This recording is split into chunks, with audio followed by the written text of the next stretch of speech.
Alright, I'm back from my bike ride, and before my bike ride, I was working on this melon. Oops. So I was just picking at that. Violet had some too, and so I'm about to get into this a little bit more. But first off, I've got crazy hair. I wanted to talk a little bit about calorie density and my experience with it, and my experience also having starches during the day versus like a raw till 4 type plan. Now for me personally, I do best when I eat fruit mostly during the day with like some celery sticks or carrots or something here and there. But for best digestion for me, flat belly. This is period, first day. But for me personally, I have more energy and I'm less bloated and have less digestive stuff going on when I'm eating fruit during the day. Now, fruit for dinner, like I like to have that like to start dinner or like as a snack prior to dinner, but I like to have starches at dinner. But I decided to give, you have Healthy Emmy, High Carb Hannah, Plantable Kiki, Stella the Light, all these chicks, they look amazing, and they do more of like a starch solution type plan. Another good one is, I can't remember her name actually, but the vegan solution is a good one too, but she's like raw till 4. But all of these chicks have recently made videos about calorie density and using it for, health and or weight loss. And so let's talk about starch solution first. When I was having oatmeal for breakfast, I did feel satisfied. It tasted good. I made it taste like a cinnamon roll every time.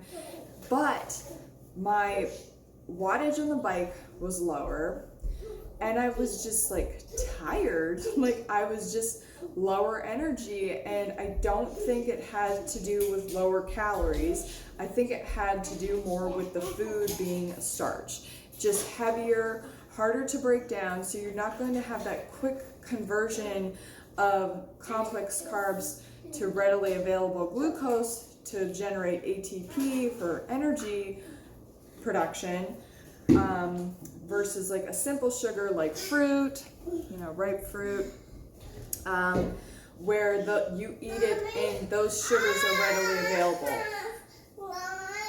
For me personally, I need to have more readily available energy.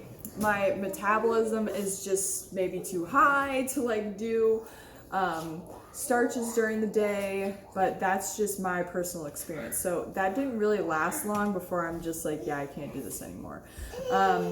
So at the same time, I was experimenting with calorie density. And what I determined during this time is that, fruit and vegetables are used to dilute meals in this concept of calorie density that I think was developed by Jeff Novick. Maybe that he's a registered dietitian that's pretty popular in the plant-based movement, but essentially with calorie density, you're using fruits, high water content foods, and vegetables that are the lowest calories per pound because they're diluted with water just naturally, to dilute your meals, so like lower the calorie density of it, to lower the calorie content of it. Now, I think that this is great because it's promoting eating more fruits and vegetables, but the vegan solution, she just came out with a video with her explanation of calorie density and how it really shouldn't be used to create a calorie deficit in the diet, but rather to focus on healthier eating. So when you're choosing low calorie dense foods, you're choosing fruits and vegetables, which are healthy foods, which are foods that are necessary to look and feel your best. So problems that I can see happening with calorie density is that people end up under eating.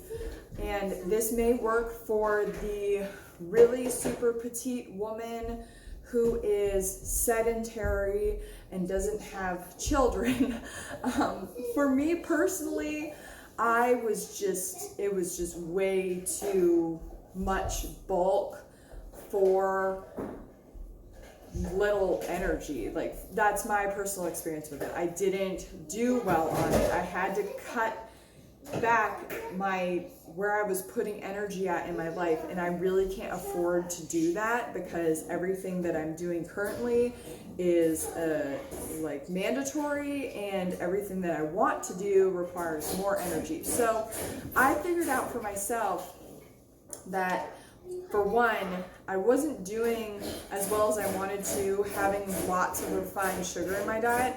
Now, that's not to say like I'm going to cut it out completely forever, but I have swapped refined sugar with dates.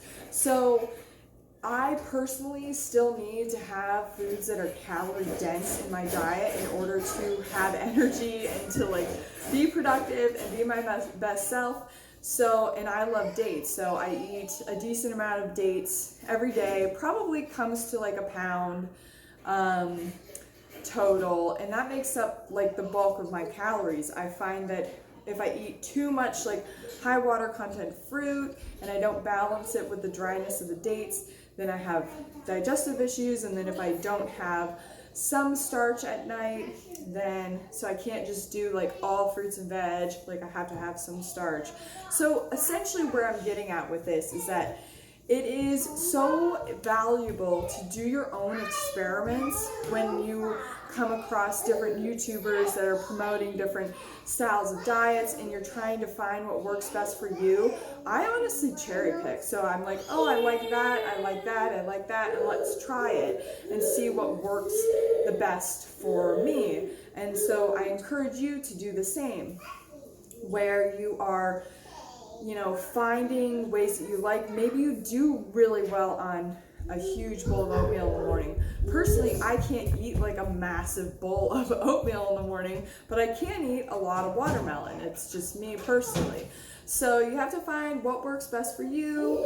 For me, that's Rato 4, lots of dates, having vegetables with my dinner meal, and having some starch at dinner, and just going about it that way. Honestly, ever since I've gotten into gardening, which has basically been this year. Last year I had a garden, but it really didn't produce. I really had no idea what I was doing. Our soil wasn't good.